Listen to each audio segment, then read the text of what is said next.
Welcome to a new episode of Outside the Panels with your host, Johnny the Machine Hughes.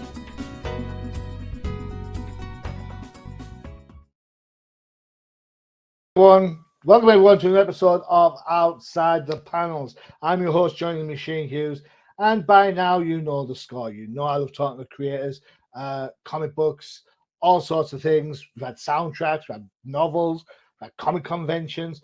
But when it comes to Kickstarters, I know what you're thinking. You're sat back there thinking, well, why is he talking about this book? I could draw better than that. Why is he talking about this book? I could write better than that. But I have no idea how to get started. Well, I have heard your cries in the wilderness, and I have got for you a gentleman who has got a great Kickstarter out trying to show how you can get into the business. So without further ado, let's bring on Gamal Hennessy. Gamal, how's it going? Doing pretty good, sir. Thanks for putting me on the show. You are more than welcome. Creating comic books. What is it about comic books that got you excited into trying to start this project? Well, I started reading comics. Well, just to back up a little bit, I have a law degree. I've been practicing law for about 25 years. Most of the work that I do is in the comic book industry. The vast majority of my clients are comic book creators or comic book publishers or things like that. And I started reading comics long before, I went to law school. I was reading comics at 5, 6 years old. I was probably reading comics in law school too much than I should have been, but that's okay. It all worked out just fine. But at a certain point, yeah, a lot of the people that come to me for help are people who have a lot of talent and they have a lot of visions for stories that they want to do. They have a lot of ambition, but because the comic book industry is not a very straightforward kind of situation. It's not like becoming a doctor or an architect or something where you could get a license, you could just start doing it, and there's a process that you go through. Or even if you wanted to be a screenwriter or a playwright, there is a process that you go through that's fairly straightforward. It's not easy, but it's laid out in some detail. For comic books, it's not like that. For comic books, every person that you meet has a unique story about how they got involved in comics. Yeah, so what I tried to do with my first book that I released in 2020 was help people understand the entire process of building their own comic book company so they could be an independent comic book publisher along the lines of a Skybound or a Wave Blue World or anything like that. After I wrote that book, I realized that, well, there's multiple ways that a person can be in the comic book industry. You could have your own company, or you could work freelance for someone else, whether it's Marvel, whether it's IDW, or whether it's a webtoon creator. There are a lot of opportunities for freelance comic book creators to build their own careers. So I tried to build a book specifically for them because their business process and what is important to them is significantly different than what happens to an independent publisher, even though at the end of the day, it's the same thing that you see on the shelf when you go in a comic shop, a comic. But depending on how you make the comics and what your relationship is from a business and legal standpoint, it could all be very different. It's interesting you bring up because, I mean, when we talk about comic books in the comic book industry, before we delve into the differences between freelance and working for like a company such as the Big Two or, as you say, IDW, Boom, Dynamite, whomever that may be, there is when it comes to comic book historians, there always seems to be a great injustice in comic books, whether it be Stan and Jack fighting over who created what, whether it's Siegel and Schuster and Superman. These are cautionary tales for sure, but those are tales of their era, right? Nowadays, I could rock up with, I don't know, a great idea, and I'm not going to get the shaft the way that Kirby got the shaft, am I? It all depends on what kind of deal you have, because there's 3 ways to actually be a professional in comics. You can have an independent comic book company, which means you own everything and it's your idea. So Mhm. there's much less chance of for you to have your ideas stolen from you because it's your company. Mhm. So you've actually protected yourself from that. The downside there is you have to run the whole company. You have to do So, marketing, you have to do the distribution, you have to take care of the taxes, you have yeah. to do, but it all belongs to you. So any profit is yours. If you're working freelance and it's a very clear freelance situation, you know that you're getting paid up front if the deal is structured the right way.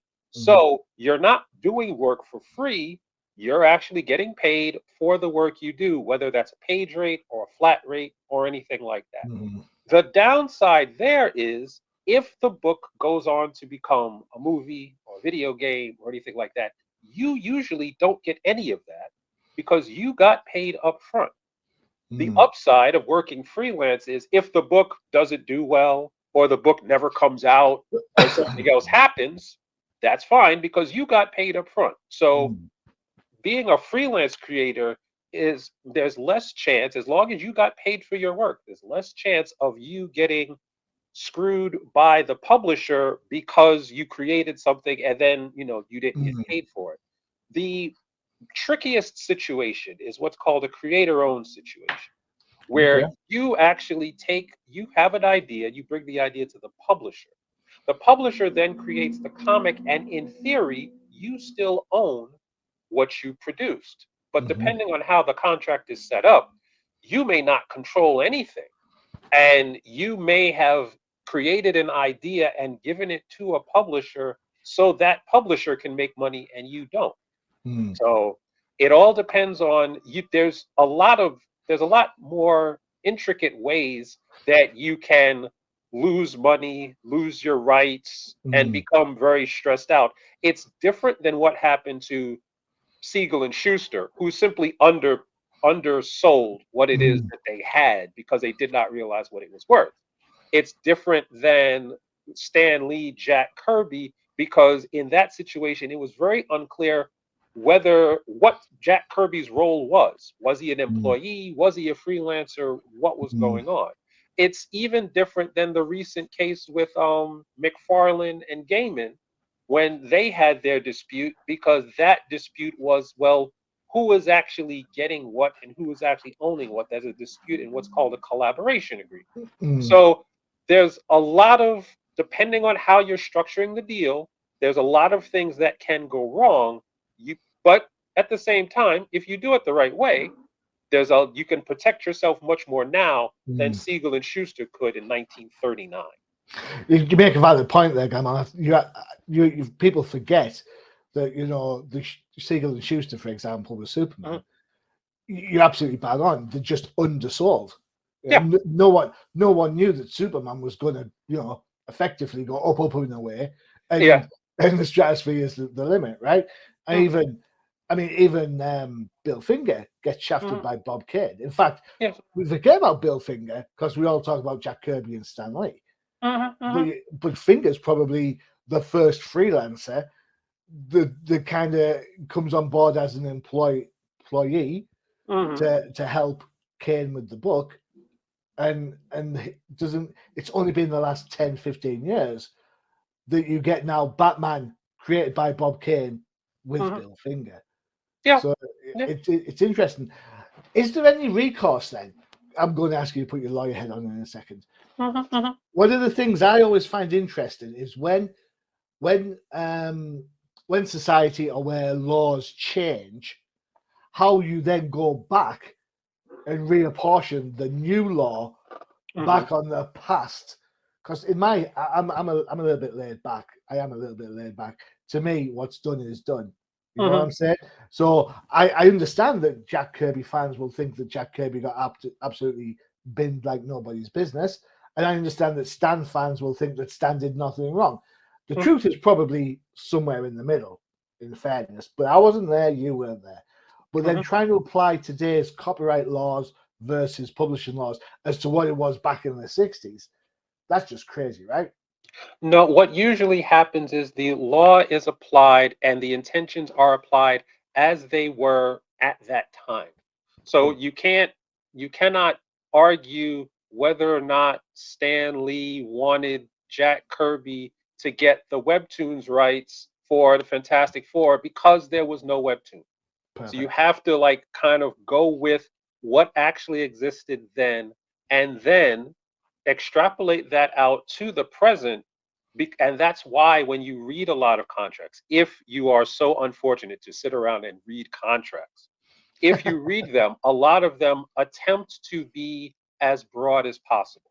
That's why you will see things in contracts that say, you give us the media rights to this property in any media now known or invented in the future in perpetuity throughout the universe.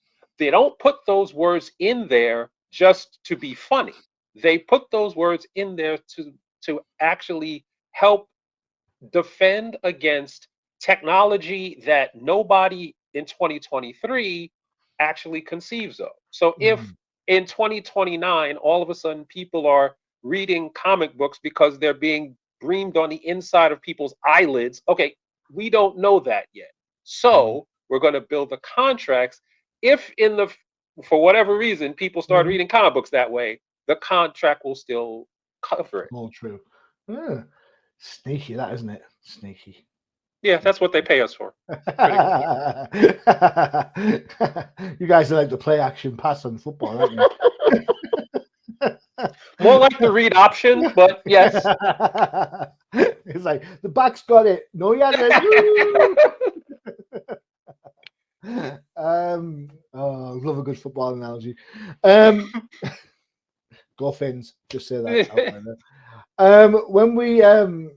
When we talk about creating comic books, Mhm, again, I'm not a comic book creator, so I kind of just I'm the view from the cheap seats mhm, massively. I always think it's easier, especially if it's from a freelance point of view, specifically because this book's aimed at the freelance uh, market. mhm, I always feel it's easier for an artist to get some traction from a freelance point of view because you can rock up to a con, you can say, "Look, here's my sample. There you mhm, go. Thanks for good." And they look at it and go, "Yeah, yeah, yeah," and whatever. mhm, mhm. Whereas a writer, it's hard to sell a pitch. Yes. Like, oh, he look, he's a Batman story I wrote, Mm, and mhm, everyone's like, really, a Batman story? I think we have plenty of those already. Thanks. mhm. So how is the I suppose how are the creative duties reflected within the freelance sort of marketplace? Is it hard? Am I right? Is it harder to get a writing deal than it is It to get an art? it is well the way it's well it used to be much more difficult because like you said, it's very easy to have go to a portfolio review and get your portfolio looked at if you're an artist or even if you're Mm, a colorist or a letterer or something like mhm, that. But nowadays, I think ever since I want to say ever since high speed internet came around, the best and easiest way to ask for a writer to actually get in front of editors or anybody else that they want to actually have a freelance career is to make a comic. If you take your script and then you bring in an artist, you bring in a letterer, you bring in a colorist, and all of this is going to be upfront costs that you have to pay. But if you set up a corporation, you deduct those costs from your taxes, you use that comic as an investment, you produce a comic, then you show people that A, you could actually finish something. mhm, B, you show them how you actually interpret story in the medium. And that is going to be the calling card that you use to jumpstart kind of your career as a writer. cool. And so if you do that, that's one way to actually, as a writer, to get your work in front of people. The other way, which may be easier, is to get involved in an anthology.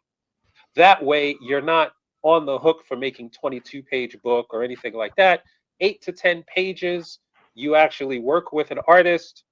The both of you get in the anthology. Then you use that anthology to kind of show work. But it's easier to do that, I think, than to just produce a pitch and Mm, then send it out, or to even write a novel or a screenplay or something like that and send it out because the mediums are different in terms of mm, how the creative process runs. the easiest way to show someone that you can make comics is to make a comic. Fair enough. Makes a good call. In your professional life, then you deal with creative types, you deal with comic book publishers. I imagine there's a whole raft of creators coming up and coming creators now who have seen the Netflix model or the Prime model or the Apple TV model and thought to myself, you know what? I'm just going to make a comic book to sell to them so that I can make big bucks. Which is fine, I suppose. I'm old school. For me, I think comic books should be a protected thing. I'm like, I want my comic book, and that's all I want. You know, I hate it when movies go to the big screen and then don't actually kind of even nod towards the comic books from which it's generated. I'll tell you a story, Gamal. I sometimes go to these comic cons in the Northeast, right? In Northeast UK, and I'll go there, and there'll be loads of people, and they'll be dressed up in cosplay, and there'll be loads of merch there to like you buy key rings and T-shirts and posters. Can't buy a comic book. You say, where's the guy selling comic books? And you're like, oh, we don't read comics. I'm like, well, where do you think Harley Quinn comes from? Bad example because she comes from cartoons, but you know my point. Yes. Yeah. No. Well, there's two things in there. One is that you now have a situation. It used to be, the analogy I always use is that comic books for the entertainment industry is very similar to what grapes are to wine. You cannot have the wine unless someone makes the grapes. And if you have no grapes, you have no wine. But most people don't care about the grapes. They care about the wine. So the necessary comic books in the wider entertainment landscape are the necessary foundation, but they are not necessarily the focus except for people like you and me. Now, go back to the idea that you talked about that people saw, especially after 2009, and Robert Downey Jr. said, "I am Iron Man." And then Samuel L. Jackson talked about the Avengers Initiative. Ever since then, there's been a huge influx of comic book creators and comic book publishers who have tried to build a business on what we like to call the maybe movie model. The maybe movie model goes a little something like this. I really want to make a movie, but I don't have an agent. I don't have any way to get into see a Hollywood producer. So what I'm going to do is I'm going to make comic books because everybody knows that comic books are the big thing in Hollywood. Now, I'm not planning on making any money from my comic books. I may not even plan to distribute my comic books, but I'm going to make a comic book and then magically Netflix will call me and then I will make a lot of money. This model has fueled dozens and dozens of companies over the past 10 years. It is a model that does not inherently make any sense at all because of several reasons. One, even if we are in a period where there's almost every week, there's multiple projects that are announced. This is before the Hollywood strikes. Multiple projects are announced related to comic books. Even if one project was announced every single day, that's 360 new projects a year. But there are about 2,000 or 3,000 comics that come out a month. So there are 36,000 comics. There's only 300 that get projects greenlit. The projects that get greenlit, most of them will not get made. They'll never get finished. They'll be in what's called development hell. So if you make a comic that has no track record, no following, no audience, and you are competing with thousands and thousands of other comic books that came out that year, the statistical likelihood that you are going to have a successful project is very low. The other problem is, sorry, you're getting a lot of glare. No, it's all right. I thought, what's his name was there with all the lens flare? It's like, yeah. Oh, J.J. Abrams. Yes. Yeah, we got Abrams on the show. Yes. The other issue is that comic books, like movies and TV shows that are being made now, are based on properties that are 10, 20, 30 years old. Like Marvel is about to release the Marvels with like Photon and Miss Marvel and Captain Marvel. Hmm. Those characters are from the 80s and the 90s, except for Miss Marvel, which is a 10, 12-year-old property. Hmm. And all of those are being backed by a company that is larger than most countries. So if it takes them 20 to 30 years to get their character to be in a TV show that, by the way, many people may not even watch, Hmm. how do you think that your comic that you came out with last year is going to skip the line of all of these comics and then make you a lot of money? Because the other side of that is when Hollywood comes to you and does what's called an option purchase agreement, they pretty much take ownership over everything in that comic book. They Hmm. own the comic book. You do not own the comic book anymore. And option purchase prices run anywhere between, I want to say, $50,000 to about 3% of your production budget. So it's not as if all of a sudden you're Scrooge McDuck and you're just diving into a pool of gold because you made one comic book. It's not Hmm. really how comic books work, but that is a model that people have attempted to use, and we are now seeing the fallout from that Hmm. because these companies were built off investment money. And a lot of the investors are wondering, okay, where's the movie? Hmm. Where's all the money that I gave you? And Hmm. there is no money because that's not how comics work, which is why we call it the maybe movie model. I suppose part of that element is also the fact that, you know what, the train's left the station. That I hear Mhm, so often now, there's superhero fatigue. You know, mhm, the fact, I know we talk. I've talked about this previously. If when I was a kid, if a Star Wars movie was coming out, it was a big event. It was like Star Wars movie, mhm, woo! And you plan the whole weekend to go and watch the movie. Right mhm, now, you just wait a week. There's a Star Wars mhm, movie on every other week, right? What? So that whole excitement is, why do I need to go to the pictures? Why do I need to go to the cinema to spend? And I was doing the math with my wife the other day. So mhm, there's my wife, myself, maybe two kids, right? mhm, There's like £40 on tickets already. mhm, Then you've got the hot dogs and the sodas and all that mhm, sort of stuff. So you're talking about $60 plus to go and watch a superhero movie, mhm, right? For an average family of two up, two down.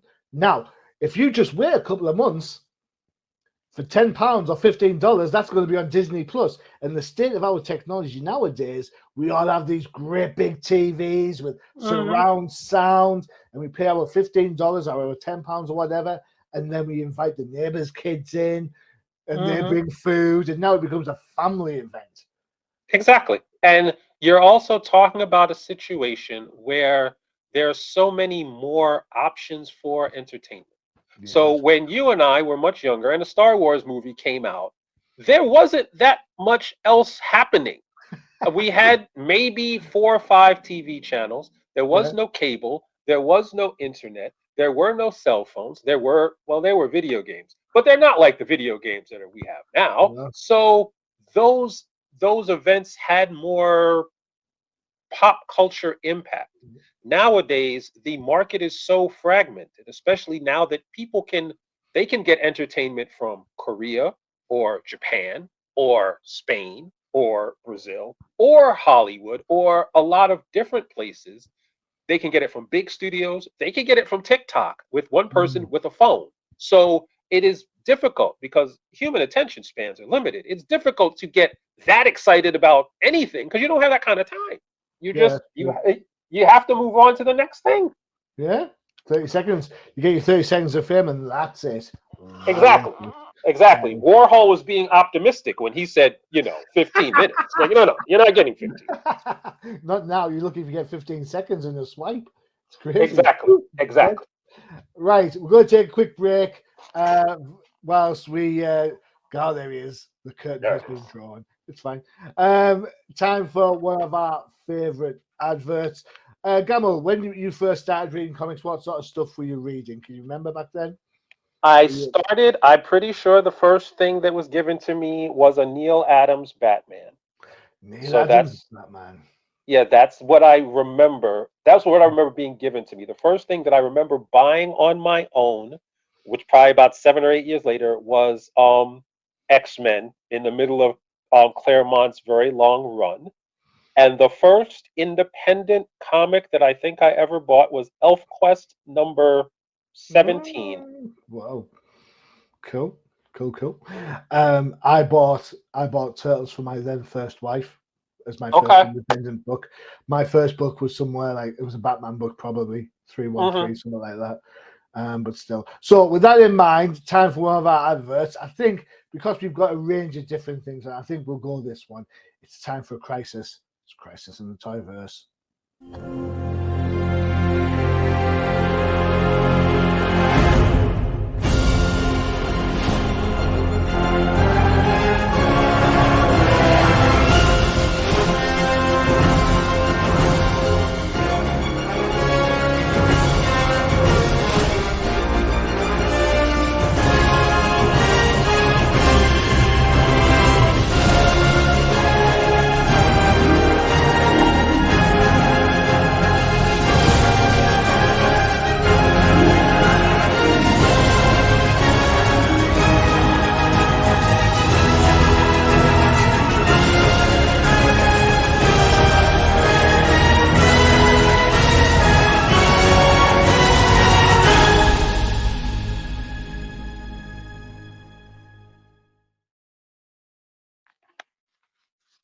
Crisis in the Toyverse there with Bobo. New episodes just dropped recently with the new Batman stuff that's come out.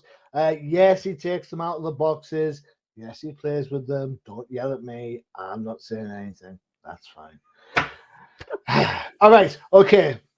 Time to have a look at our Kickstarter that we brought on. Let's add this to our page. There we go. It is, because I'm in the UK, it is structured to pounds. We can change that to dollars for you. Right, you have a goal of $5,000 and you have already been pledged with, at the time of recording, 29 days to go, $6,441. Impressed? It is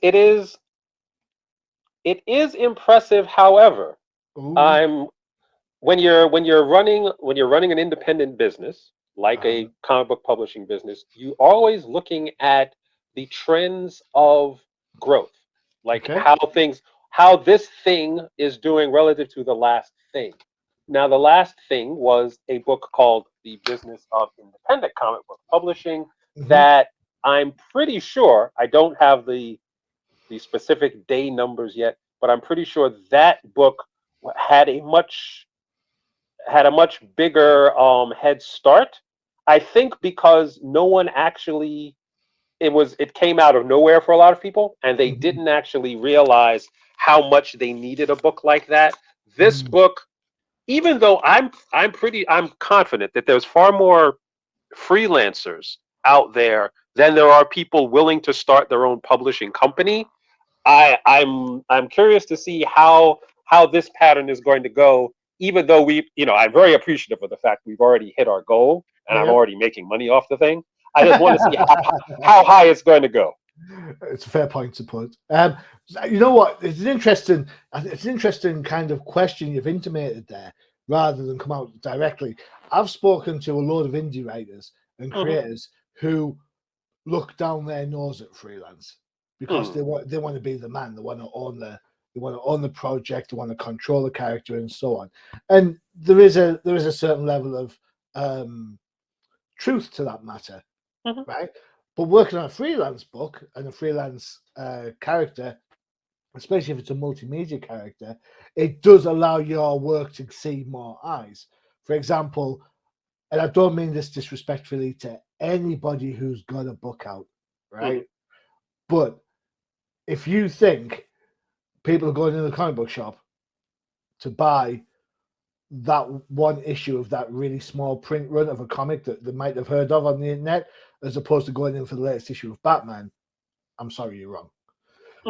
Batman, Spider-Man, Avengers, the big heroes, they're the characters that drag people into the stores. And then once you're there, the indies need you to be a bit more aware and see what else is out there. Some people would disagree with me. I'm all right with that. I have been wrong before. It's fine. So I think there's going to be. I think people want to be in control of their own destiny with their own characters. The flip side is you don't get the media attention. You work on a Batman book or a Spider-Man book or whatever, then you're thrust into the limelight straight away because of the character. But of course, you can't do anything dramatically different with it. You have to press the reset button at some point. Well, the key is to look at your career from a long-term perspective. Okay.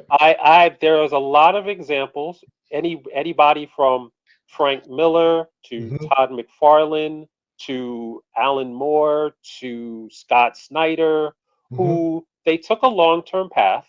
They rose through the ranks of, superhero comics or big two. They made a name for themselves. They attached themselves to a prominent character and used that as kind of a launching pad so that later on they could have a very lucrative creator-owned deal. Later on, they could have their own publishing company. And some of the audience that they gained when they were on those big runs migrate with them so that they can, they can actually have more control of their characters. At a certain point, and you can, and this is one of the benefits of actually working freelance, especially for an established character, you can, depending on how your run goes and how, things shake out, you can help redefine that character. I mean, Frank Miller, on a certain level, redefined what Batman was. Agreed. Okay, so the most famous example, Chris Claremont redefined what the X-Men were. He was working freelance. I mean, as much as people think, well, he made all those characters. Well, yes, he made all those characters, but all of those characters are the intellectual property of Marvel. He defined and redefined those characters for a generation. He as a freelancer. So it's not the same now because I don't think any of the established companies want to give anybody a 35-year long run on their character because that becomes hard to manage.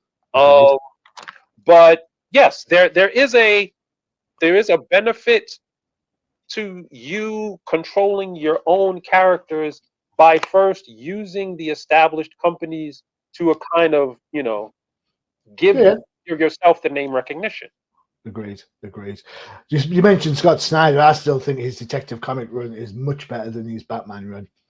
The Black Mirror, the Black Mirror stuff. Is it Black Mirror? Dark Mirror? It's one of those mirrors. It's been a while. What can I say? I've read it. All right, so let's have a look. So here we go.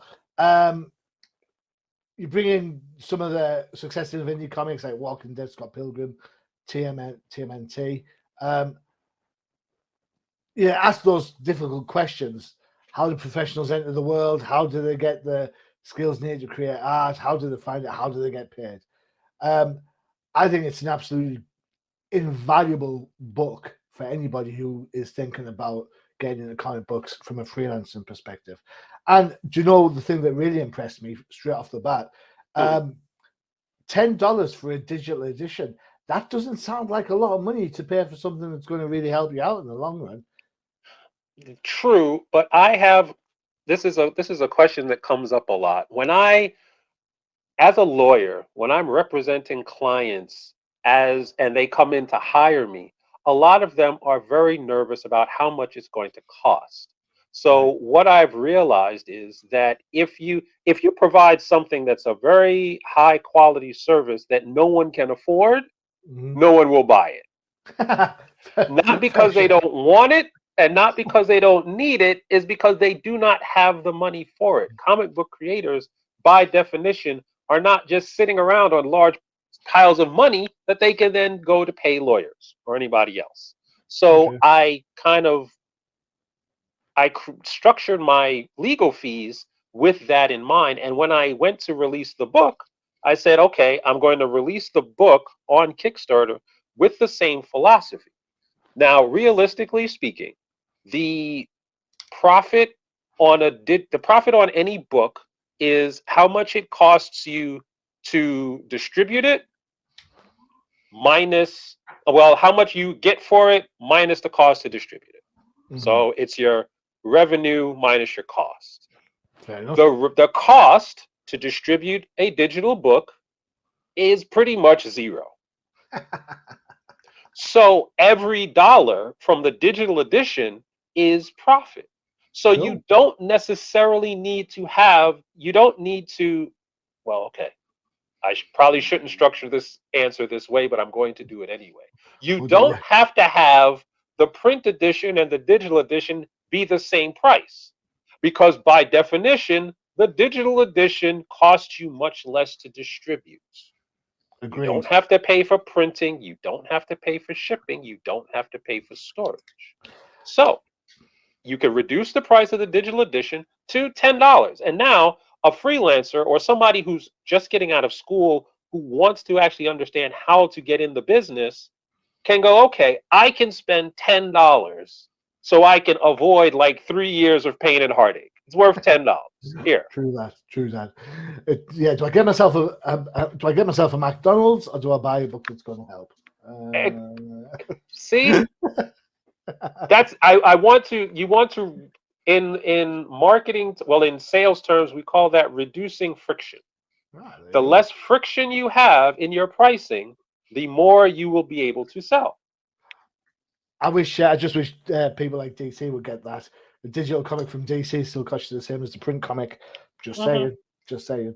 And plus, I'm old school. I like having I like having the comics, but I'm also an international buyer, and I don't mind dropping $5, $10 on a Kickstarter. I do mind then having to pay $25 to get it shipped over to me. So that just makes it cost prohibitive. So digital copies for me are a win-win, because I think, you know what, there's more profit for you as a creator. It's ease of use for me as a reader. So exactly, I think it's a win-win. Less friction all the way around. For $20, you get both the books, so the independent comic book as well as the freelance one. Again, those are both PDFs. You can get the paperback edition for $25 for just the freelance book. It is United States only, and that's, you know what, Gamal, I think that's a really wise choice to go with, if I do say so. I think, you know, if you talk about you want to help people get into the business, you know, having to ship it to Australia is probably going to have a bit of an issue. Which brings up a nice, interesting question. Does the book reflect different countries' versions of trying to get a comic book industry? Because, for example, over here in the UK, you've got 2000 AD, Titan Comics and Fleetway Publishing. Other countries will have their specific publishers, not just like the American stuff. So do you kind of reflect on that in the freelance writing? Absolutely, because comic books are very different from other types of narrative art in the fact that they are what's called a geographically dispersed medium, which means the people who are making the comics never have to be in the same room, city, or country as each other to make the book. If you're making a movie, or if you're doing a play, you kind of all have to be in the same place.